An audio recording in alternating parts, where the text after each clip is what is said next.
Hi, നാളത്തെ ദിവസത്തിൻ്റെ ഒരു പ്രത്യേകതയുണ്ട്. എൻ്റെ ബർത്ത്ഡേ ആണ്. എൻ്റെ കോസ്റ്റ്യൂം കണ്ടിട്ട് പേടിക്കേണ്ട. ഇവിടെ വിൻ്റർ ആയതുകൊണ്ട് ഞാൻ ഇട്ടിരിക്കുന്ന ഉടുപ്പാണ്. ഇതിൽ ഇപ്പോൾ അങ്കിൾ ബണ്ണിൻ്റെ മോഹൻലാലിനെ പോലെ ഉണ്ടെന്ന് എനിക്കറിയാം.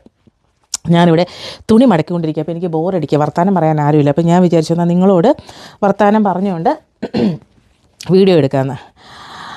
അപ്പോൾ ബർത്ത്ഡേയുടെ കാര്യം പറഞ്ഞപ്പോഴാണ്, ഇപ്പോഴത്തെ കാലത്ത് ബർത്ത്ഡേ എന്നൊക്കെ പറയുമ്പോഴത്തേക്ക് എല്ലാവരും കേക്ക് മേടിക്കും, എന്നിട്ട് പാർട്ടിയൊക്കെ വയ്ക്കും, ഫ്രണ്ട്സിനെയൊക്കെ വിളിക്കും, ട്രീറ്റ് ചെയ്യും. പക്ഷെ പണ്ട് ഇങ്ങനെയൊന്നും ഉണ്ടായിരുന്നില്ല. ഇന്നത്തെ കാലത്ത് എനിക്ക് തോന്നുന്നില്ല എല്ലാവരും അത് ഭയങ്കര ജെന്യുവനായിട്ട് ചെയ്യുന്നതാണെന്നും എനിക്ക് തോന്നിയിട്ടില്ല.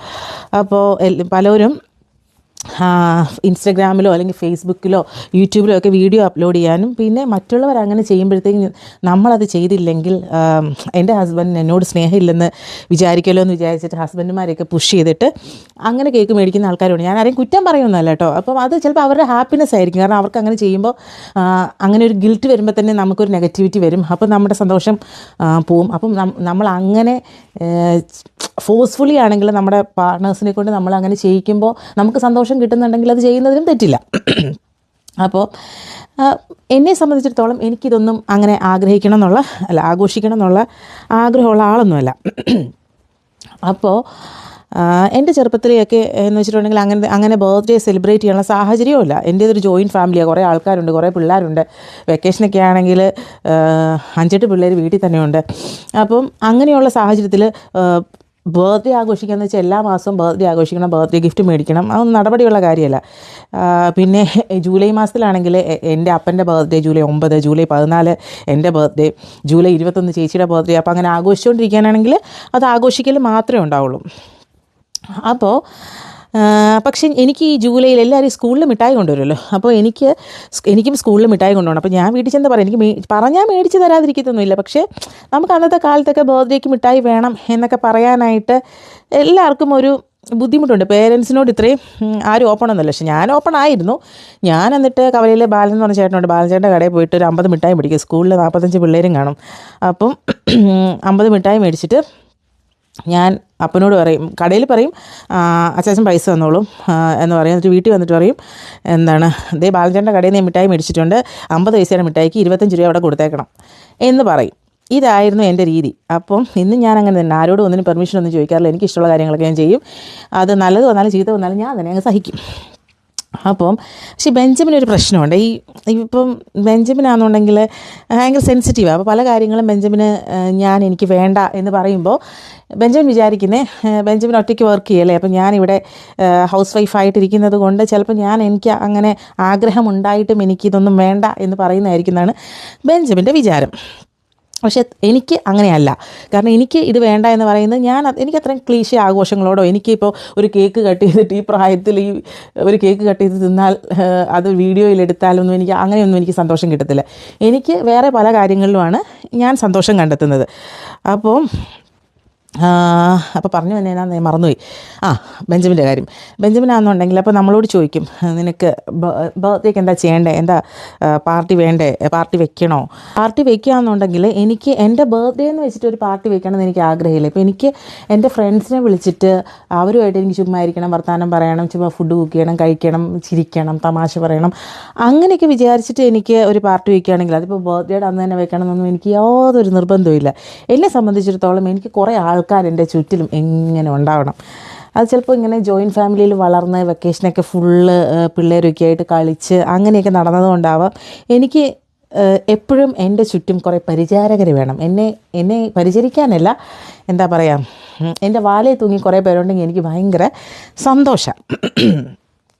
ഞാൻ ഇടയ്ക്കെടുക്കും നോക്കുന്നത് തൊണ്ടയിൽ കീച്ച് കൊണ്ടാണ്. പിന്നെ അപ്പോൾ പിന്നെയും ബെഞ്ചമിനിലേക്ക് വരാം. അപ്പോൾ ബെഞ്ചമിന് നമുക്ക് എന്തെങ്കിലും ചെയ്തു തരണമെന്ന് ഭയങ്കര ആഗ്രഹമാണ്.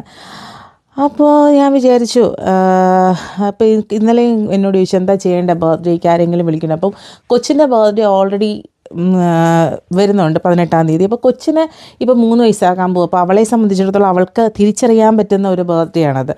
ബാക്കി ഇപ്പോൾ 1-2 ബർത്ത്ഡേകളൊന്നും പിള്ളേർക്ക് അത്രയും അറിയാൻ പറ്റത്തില്ല. ഫ്യൂച്ചറിൽ വീഡിയോ കണ്ടാൽ ഇവരിങ്ങനെയൊക്കെ സെലിബ്രേറ്റ് ചെയ്തായിരുന്നു എന്ന് ഓർക്കാം. പക്ഷേ ഇപ്പോൾ കൊച്ചിന് ആ ബർത്ത്ഡേ എന്താണെന്ന് അറിയില്ലെങ്കിൽ ഹാപ്പി ബർത്ത്ഡേ എന്ന് പറഞ്ഞാൽ എന്തോ ഒരു സന്തോഷിക്കാനുള്ളതാണ്. കുറേ ബലൂണൊക്കെ ഉണ്ട്, കേക്കൊക്കെ ഉണ്ട്, അത് മുറിക്കാനൊക്കെ കൊച്ചിന് ഭയങ്കര ഇഷ്ടമാണെന്നുള്ളത് കൊണ്ട് കൊച്ചിൻ്റെ ബർത്ത്ഡേ ഞങ്ങൾ അവൾക്കിഷ്ടമുള്ള കുറച്ച് പേര് മാത്രം വെച്ചിട്ട് സെലിബ്രേറ്റ് ചെയ്യുന്നുണ്ട്.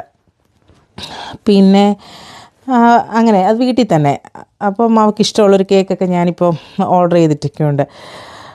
അപ്പം അതുകൊണ്ട് തന്നെ എൻ്റെ ബർത്ത്ഡേ എന്ന് പറയുന്നത് എനിക്കിങ്ങനെ സങ്കടമുള്ള കാര്യമാണ്. ഓരോ വർഷവും ഇങ്ങനെ പ്രായവും കൂടിക്കൊണ്ടിരിക്കുകയാണല്ലോ. പ്രായം കൂടുന്നത് എനിക്ക് തീരെ ഇഷ്ടമല്ല.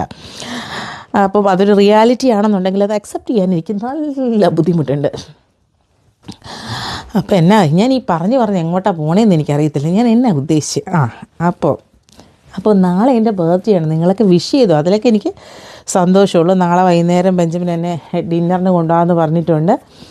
അത് എവിടെയാണ് പോണേന്നൊന്നും എനിക്കറിയത്തില്ല. എനിക്ക് ഇങ്ങനെ പുറത്ത് പോയി ഫുഡ് കഴിക്കണമെന്നും ആഗ്രഹമില്ല. ഞാനിങ്ങനെ എല്ലാം പറയുമ്പോൾ ഞാൻ വളരെ വിനയ എളിമ നിറഞ്ഞവളാണെന്ന് വിചാരിക്കരുത്.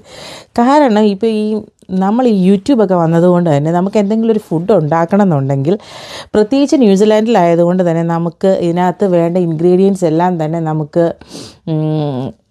നമ്മുടെ ഷോപ്സിലൊക്കെ അവൈലബിളാണ്. നമ്മൾ സ്ഥിരം പോകുന്ന കടകളിൽ നമുക്ക് വേണ്ട ഇൻഗ്രീഡിയൻസ് എല്ലാം തന്നെ അവൈലബിളാണ്. അപ്പോൾ നമുക്കൊരു സാധനം ഉണ്ടാക്കണം, അതിപ്പോൾ ചൈനീസ് വേണോ, കൊറിയൻ വേണോ, അഫ്ഗാനി വേണോ, എന്ത് തേങ്ങ വേണമെന്നുണ്ടെങ്കിൽ നമുക്ക് റെസിപ്പി അറിയാമെന്നുണ്ടെങ്കിൽ, ഇച്ചിരി കുക്കിംഗ് സെൻസ് ഉണ്ടെന്നുണ്ടെങ്കിൽ നമുക്ക് ഇൻഗ്രീഡിയൻസ് മേടിച്ചുകൊണ്ട് വന്ന് ഉണ്ടാക്കാം, കഴിക്കാം. ഓവന് ഗ്രില്ല്, എയർ ഫ്രയർ എല്ലാം ഉണ്ട്. പക്ഷെ നാട്ടിൽ നിൽക്കുമ്പോഴത്തേക്ക് നമുക്ക് ഈ കുന്തൊന്നും ഇല്ലാത്തതുകൊണ്ട് നമുക്ക് പലതിനും നമ്മൾ മടിക്കും. പിന്നെ നമ്മൾ കടയിൽ പോകുമ്പോൾ ഒരു വെറൈറ്റി രുചിയൊക്കെ ഉണ്ട്. പക്ഷെ ഇവിടെയെന്ന് വെച്ചാൽ മലയാളി റെസ്റ്റോറൻറ്റിൽ പോയി കഴിഞ്ഞാൽ മലയാളി റെസ്റ്റോറൻറ്റിന് ഞാൻ കുറ്റം പറയല്ല കേട്ടോ, നമ്മൾ വീട്ടിലുണ്ടാക്കുന്ന അതേ ഫുഡൊക്കെ തന്നെ കഴിക്കാൻ നമുക്ക് ആർക്കും ഇഷ്ടം ഉണ്ടാവണേ.